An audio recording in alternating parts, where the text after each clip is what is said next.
So this is Let's Talk About Math, Mathematical Discourse in Elementary Classrooms. So obviously, you guys, what does discourse mean? Vicki, what does discourse mean? Don't ask me questions like that right now. Discourse is talking, but it's not just, there's more to the talking. So this is Let's Talk About Math, Mathematical Discourse in Elementary Classrooms. So obviously, you guys, what does discourse mean? Vicki, what does discourse mean? Don't ask me questions like that right now. Discourse is talking, but it's not just, there's more to the talking. This isn't going to work. What am I doing wrong, Corey? Probably not. No. Okay. There we go. All right. So everything from this presentation and the handouts I'm going to give you came from this book, Mathematical Discourse, Let the Kids Talk by Barbara Blank. And I got this off of Amazon. It's a very good resource. So before we begin, you know who I am, Amanda Holbrook, second grade teacher. I'm also a Kentucky Center for Mathematics, Kentucky math teacher leader. So what we're going to talk about today, we're going to talk about what mathematical discourse is. We're going to look at discourse and the standards of mathematical practice, how they work together, how to promote discourse in class, equity and engagement, and then I'll have time for questions or comments, and then we'll close it out. So here's something I want you to think about. This is a quote from Jean Piaget, and if you're in education, you know who he is. But he said, each time one prematurely teaches a child something he could have discovered himself, that child is kept from inventing it and consequently from understanding it completely. And for me, this quote sums up what mathematical discourse is. Okay, you've got to use discourse in a way that students develop the understanding on their own. Our job is, as we've always heard, is facilitator. But I'm going to hopefully give you some ways to help you do that. Okay, so first of all, what is mathematical discourse? All right, think about how you learn math in school. You were sitting in rows like this, right? It was completing worksheets. It was getting the correct answer. That was all you cared about, all the teacher cared about. You had rules and procedures. Use this algorithm. You know, I'm a very hungry gator, so I'll eat the one that's greater. And it was all about, you had to do it fast. You worked 30, 40 problems, had to have it done before class is over. Okay, mathematical discourse is not that. It is both the student and the teacher's ability to articulate mathematical ideas or procedures via talking, writing, asking questions, and responding to ideas. And that's from the NCTM. So let's look at that a little closer. Mathematical discourse is interactive. It's you and them talking back and forth. The student is in control of the conversation, though. You're there to facilitate. You're there to prod. You're there to lead.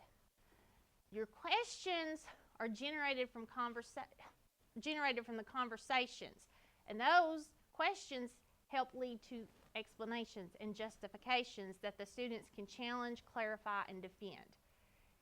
If given the right questioning, students will often make new generalizations and conjectures on their own.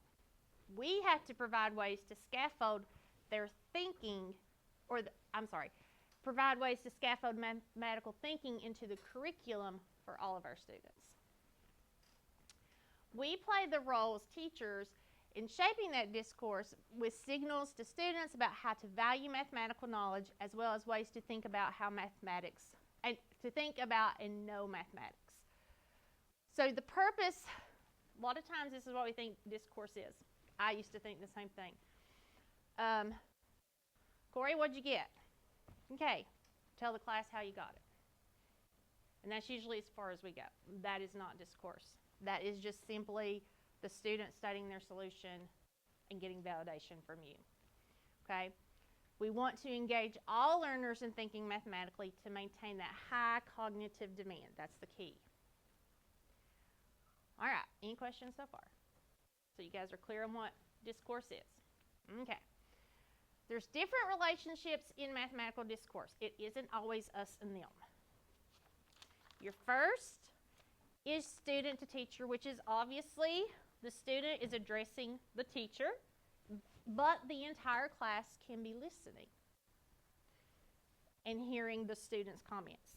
We have student to student, where the student addresses another student. You have student to the group or to the class, which is, of course, the student addresses the class. You have individual reflection. That's where the student is going to document their reflections about their math learning. They're going to write it down. Teacher to student is where we address the student, and then teacher to the class is, of course, where we address the class. Okay. Any questions? We good? So obviously we kind of knew about those, but that's just something to remember, that when you're talking about discourse, it's not always student to teacher, teacher to student. You want those students to talk to each other and to ask each other questions and even argue with the students. But why did you do that way? My way works better, and that helps them get that deeper understanding. Okay, so there's 9 levels of discourse. Level 1 is answering. We know what that is. Student gives a short answer because we ask them a question. Level 2 is making a statement or sharing. That's kind of what I used to think discourse was, back like I said earlier. The student tells the answer, and this is how I got it. Level 3, explaining. That's where they explain the idea, and they tell what they did, how they solved the problem, but they don't provide any justification of why that worked. 4 is questioning. The student will ask questions to clarify his or her understanding of the mathematical idea. Level 5 is challenging. Student makes a statement or asks a question in a way that challenges the validity of a mathematical idea or procedure. 6, relating. They make a statement indicating that he or she has made a connection. 7, predicting or conjecturing. 8 is justifying, and 9 is generalizing. So I don't know about you, but this kind of makes me think of Bloom's taxonomy. So basically, we don't want to be here. Those are low cognitive demand, just like on Bloom's, low level. You want to be up here, where they have that high cognitive demand, and that will give you the higher quality discourse. All right, let's talk about the SMPs in discourse. So you guys know what the standards of mathematical practice are. Okay, one easy way to get discourse in your lesson is to utilize those standards of mathematical practice. They provide a framework for strengthening the teaching and learning of mathematics and strongly support how discourse can be a high leverage practice. So what I have for you is a handout that came from the book.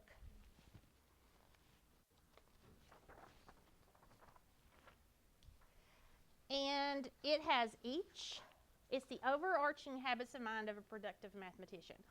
So it has each mathematical practice, things that you can plan for to help students meet that practice, things that you look for in students, and some sample questions to help the students get there. So when you're planning these lessons on discourse, using discourse, here are some questions. So for example, if you want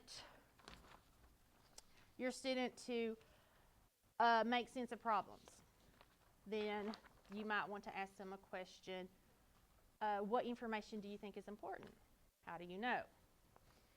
If you want them to reason abstractly and quantitatively, then you might ask them, will it still work if we do this? So I thought this was pretty handy. So it's got your question stems on there. And they even suggest picking like 5 or 6 of these questions. No, I think they said like 10. Pick like 10 of these questions, put them on a poster in your room. That way they're there. Pick some from each category, throw them up there, or from each practice, throw them up there, and then when you're teaching, here's a question I can ask. And then 2, it's there for the kids to help them generate those questions too.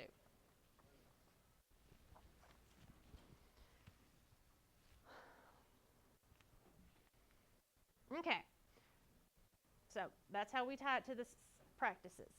But you got to kind of build a classroom environment that is going to encourage this discourse. So you got to build that mathematical mindset with your students.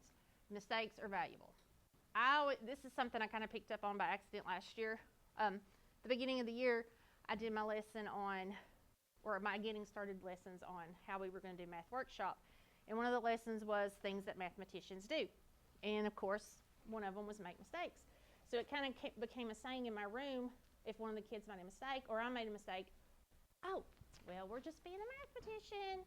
And it kind of helps them embed that. They don't freak out so much if they make a mistake. Oh, I'm just being a mathematician. So make sure they understand that it's important to ask questions, that math is not about getting the right or wrong answer, that it's about creativity and making sense. It's about connections and communicating. The depth of their understanding is more important than speed. It doesn't matter if it takes them all day to solve problems. Some problems in mathematical discourse you'll give to them on Monday, they won't finish till Friday. That's just the way it is. And they need to understand that mathematicians in real life takes years sometimes to solve problems. They've got to learn that perseverance. And math class is about learning, not performing. That will help take that anxiety away from them. Discourse is not an accident. You cannot work on the fly. You have to plan using effective practices. Then you're going to find yourself in control of those productive discussions. Okay. This is one way to get that discourse in and help them solve problems. And I tried this last year and I did it wrong. I thought I was doing it correctly. That's right. I was a mathematician. I tried it. It was wrong. But I learned from my mistake, and I'm going to correct it this year. But it's called the three reads problem. You know, we talked about how we used to do math back in our day. We followed procedures. Okay, what do we do now? Cubes, or there's some different ones. I know there's cubes, race for writing, things like that. You guys know what I'm talking about. Okay, so the 3 reads is very, very simple. You read a problem basically 3 times. The first time, you read it for comprehension, just like in reading. The second time, you read it to comprehend the math. And then the third time, you list all the possible questions that you could answer from what you know. You do not give the children the question. So I'll give you an example. All right, so let's say you have this problem. This is just an example from the book that I have. But the teacher says, listen carefully to our story. Good readers are good listeners and should always listen for the context of the story to make sense of it in their own minds. So you might read the problem. Hannah's age this year is a multiple of 5. Next year, Hannah's age will be a multiple of 4. And that's all you give them. You don't say, how old will Hannah be? How old will they be? You just give them that. So then you would ask them to describe that problem in their own words. What was the context? And could they retell the story in their own words? So, they may say, well, I know that Hannah's age is something times 5 would give me her age, and then something times 4 would give me the other age. Then, the second read, you look for the math. What do you read the question again, and then you say, what do you notice about the quantities? Are there any patterns or relationships? Good readers listen for important details. They think about their prior learning and background experiences and use it to make sense of the story. So then you say, what quantities and numbers and units are important? What relationships are between those? So you get into the math of it now. And then the third read, you read it again, and then you say, what are all the possible mathematical questions we could ask using what we have read? So then they'll come up with, how old is Hannah now? How old will she be on her next birthday? Can Hannah be a 5th grader? Can she have a driver's license? Could she be my grandma? What does she look like? You know, of course, you're not going to get mathematical questions, but that's where you step in as the teacher and you start. You list them all. Right, you list them all, and then you go back and say, okay, could we really tell what Hannah looked like? Well, you might be able to describe if she had gray hair or not, you know. So you can get into that. So then it's, so you might introduce that problem on Monday. You get them talking about it. So then every day during math class, you let them work on it a little bit at a time. They can work together. They can talk about it. And then on Friday, you might do a... Would you do that like a 3-day?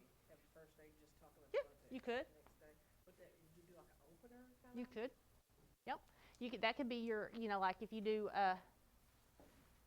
guided math, that could be your whole group lesson for the day, where you start on that. And then, like I said, you give them time. You could have them cut it out, give them a copy of it, cut it out, put it in their journals, and then, for part of their station work or whatever, they had to work with their group solving that problem, then come together on Friday, and then we talk about it. Because they all had so many different questions. One place that would have. Yes, I'll give you some resources.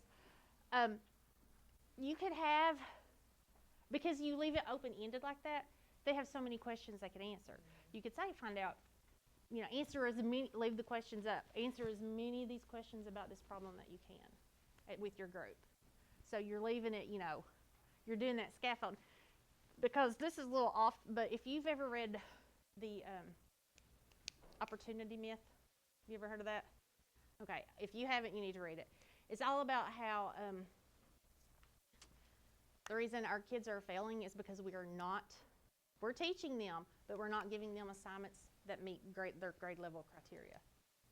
Like when we give assignments, we're making them too easy. That to get them ready for college, we need to meet them at grade level, because it goes into really looking at your standards and stuff. It's real good. But, that's just one way to do it. 3 reads, problem solving strategy. All right. Okay, so teacher moves that promote this effective student discourse. Move number 1, you got to include that questioning. So what I've got for you here is some more questions to elicit mathematical learning.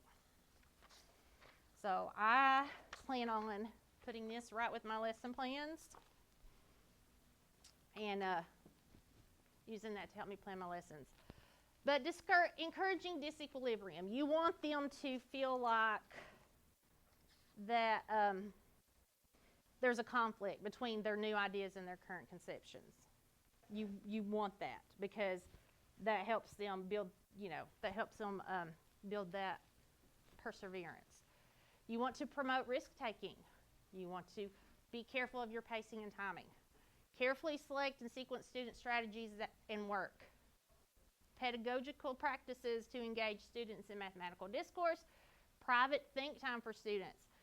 I know especially in elementary, with the little ones, it's easy to say, oh, we need to let them, that they've got to talk about it before they can, which they do, but sometimes we need to encourage that private time to think before we start letting them share. Use of protocols, that's just establishing your routines.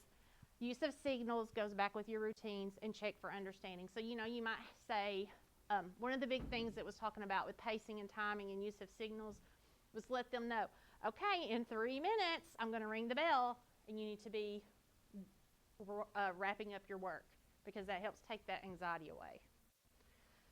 All right, equity and engagement. Before I do that, let me back up. Another thing, math talks.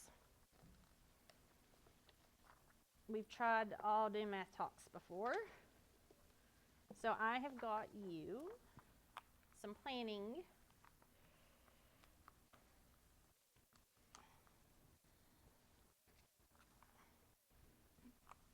materials.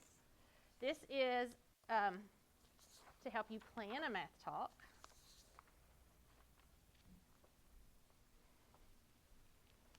And this is a reflection for you after you do the math talk to kind of help you.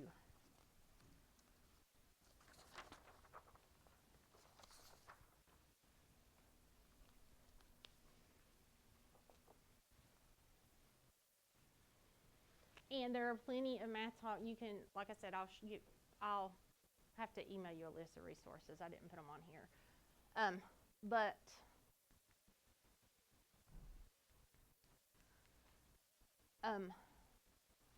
I will get those to you. Okay.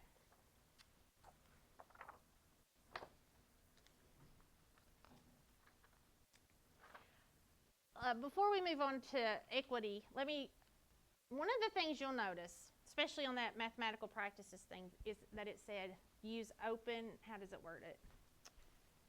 Use tasks with multiple entry points. Okay? I was like, what in the heck does that mean? I don't understand, and that's all I read. Use tasks with multiple entry points. Use tasks with multiple entry points. Okay, tell me what that is. All right, so think about the problems that we sort of give right now. Bobby, juice is $1.50 for a juice box. Bobby needs 16 for his class. How much is Bobby going to spend? Okay, typical of the problems we ask, right? Okay, that is nothing but a computation problem. All they have to figure out is, oh, I need to do 16 times 150 or add 150. That is not a good question for discourse. What they're saying when they're saying open-ended tasks is like the problem with Hannah and her sister, their age, or something like, how many different ways can you make 50 cents? So what they're saying is a problem that there's several different ways they can solve it.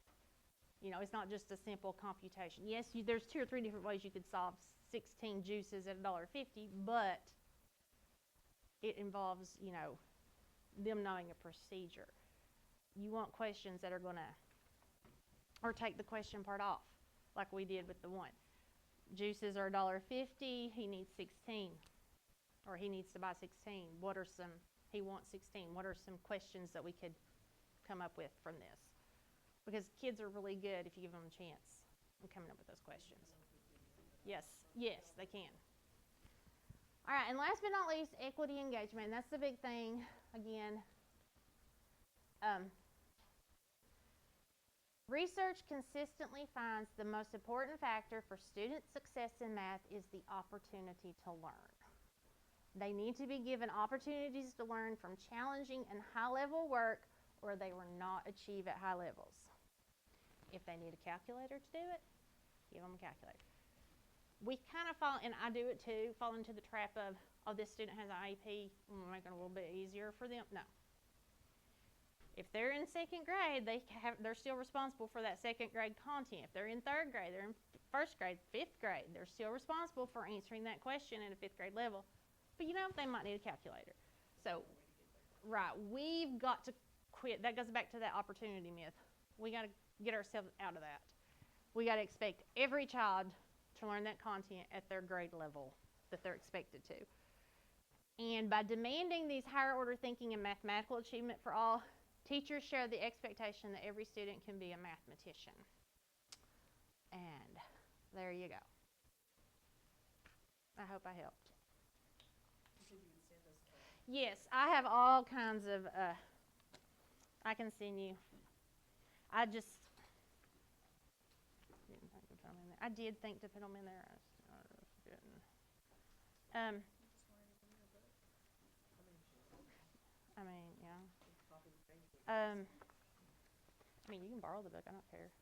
Oh, we could just copy it. Like Achieve the Core. Yeah, I could just make y'all a copy of that. Have you all looked at Graham Fletcher's 3-act lessons? Listen, Graham Fletcher's awesome. Just Google Graham Fletcher, and he has these 3-act lessons that are awesome. And you know, our series does the 3-act lessons, so his is a different do them Mhm. together. Mhm. That would be good, like the first day. Okay, get it through Or it. to introduce it, you know, and that's, like I said, it goes back to that quote at the beginning.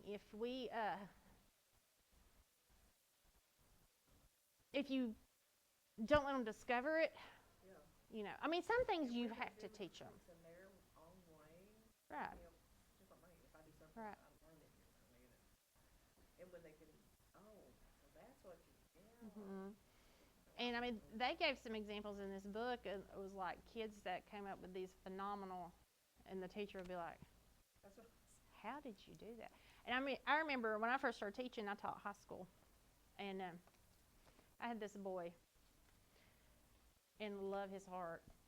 That kid went out the door, around the building, through the forest, across the highway, and back to get an answer. I mean, literally, but he got it, and I'd be sitting there like, okay. I mean, that's how his brain worked. He did not just do a straight up procedure, and that's what we want. that's what we'll. Because if it's too hard for them to remember the procedure, they're not going to use it.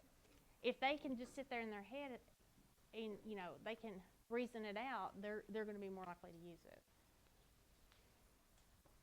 But like I said, just the easiest thing, I'd take that question off. Give them the problem, take that question off. Say, what questions could you answer? What questions? And that's what we used to teach. Mhm. I mean, I did it last year. And what's it asking us to do? Right. Because I would give them a problem, and I'd say, before you even do anything, what is this about? See, And that's they would say, oh, I it's think about we a live in boy. a world of such hurry. right. And see, I did the 3 read wrong. That's what I said. We'd read it and we talk. Okay, what is this about? Oh, it's about Susie and her lambs. That's Right. Let's read it again. Okay, what do we know about Susie? Well, she has 22 lambs in the field, 14 walked away. Then we'd read it again. Okay, what was it asking you? See, that's the part. Take that part out. What could we, using this information, what questions could we answer? What questions do you think we could answer from this? I mean, and they'll come up with some doozies if you let them. And like I said, give it to them on Monday. And would this be like for a topic, like You could. kind of like a introduction? And if you did math talks take like 5 minutes. Simple number of the day stuff. Throw it up. Number talks. There's plenty of resources on that too. Let's see.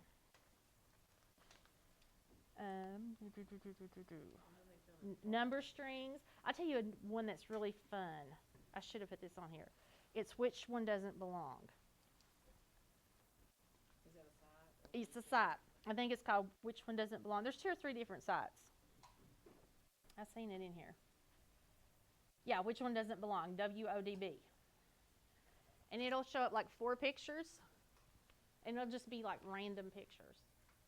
And they have to tell which one they think doesn't belong. And it could be any of them, but they have to tell.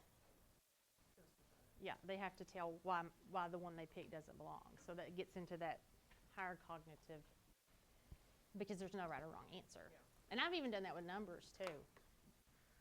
Like put up 17, 44, 8, and 62. And then they will say, well, 17 because it's odd. Oh, but 44 is 2 4s. Or, well, let's go with this one because it's just a single digit and the rest are double. So you can do, Or we'll go with this one because if you add the 2 digits in the other 2, no. Just get some thinking. Yes, and that's what you want. You want to get them thinking, and you want to let them talk. Because I wanted to do some kind of math notebook. I wanted some kind of notebook, but I thought, okay, I don't exactly know what to do with this notebook. But this would be perfect, like you said. Mhm. Take it first day. First day, just cut out what Mhm. read, or just look at it. If you Could be read the it and put in self-thinking. notes, you can find good ones on people's pages. You can. have to really vet them and make sure that but that's the problem. Like You got to find, and again, take the ones that you have and reword them. Yeah. Take that question off. Instead of saying, $1.50 for 16 juices, say, Would you just leave it? you could say they're $1.50. He has $32. How many, how many could he buy? Say something like, he's buying it for his class. Or could he 16 buy- kids, and he's just $1.50, and then just stop. Right, and then say what figure out from there. what questions would you be able to answer from there? Or what would we? Or you could say, if he had $32, would he be able to buy 18 juices or So do something? you put the question in it, or do you let? You can, or you don't have to. A lot of times, most of what I've seen in this book doesn't actually have a I know question. to begin with, you probably, I mean, your model, you'll do it. Yeah. You do it with then after they get to a certain point. Right, and then you step back. But the important thing is getting them to talk. Don't worry about them getting it right and wrong. Because a lot of times, I found, which I'll be honest, I'm not the best at this. Like, this is something new I'm going to do this year that I just wanted to study on my own because That means I'll be like, Amanda, what'd you? because this is something that I know is coming down the pipeline, is this discourse stuff, but I like it. But, I'll help you out all I can. Well, I'd already got, okay, Amanda's below me, and I'll take a vote, so I'm gonna read them. Cause I want to do the most I can, with the time I have, and So it's not really though. This book, I think it was like $20, and I don't care to let you borrow it. It helped me more than anything. You can see I went through. I think I'd like to just have not the rest of it's not good, but the resource. Well, you can take it and make what copies you want. Either one of you. I don't really, I don't mind at all. But this is what it was. Like the teacher asked.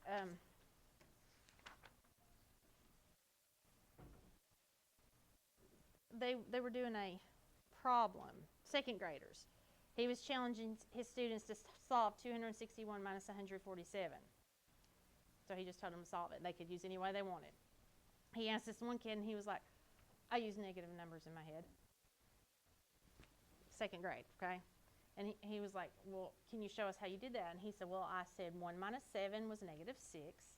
60 minus 40 was 20. 200 minus 100 was 100. Then I subtracted the 6 from the 20 to get 14 because that was an easy fact. And then I subtracted 200 from 100 to get 100, and 100 plus 14 equals 114. Yeah. So, like I said, he went all the way around the bush. My brain does not work like No, mine doesn't either. And it even said the teacher, like Mr. Burke, was in awe. There was a kid last year, I can't remember exactly what, but they did that. Uh-huh. I said, now how did you do? Well, I took this and did this and this, and I was like, So do you that think? don't even make sense, but So got the answer that, right and that's the beauty of discourse. Do you think that kid really needs to understand no, to line them up and cross one out if he can do all that in his? I mean, subtracted negative numbers. Oh my I God. know, because I was like, subtract a negative number. How did he even think of that in second grade? That's why I said a lot of those kids don't even know what a negative number is. I know, but he knew enough about numbers to. So that kid's got some good number sense, and that's how you know that he's going to be, he's going to be fine. And since this is us in here, yours coming up, Hmm. number sense. There's That's what I was afraid. there's a I few. didn't know whether to go even back to making 10, double. Should I I focus on that first? I mean, I don't. I think with that group, there's so many behavior problems. I'm gonna make sure they're still. Are you all recording still? Yeah.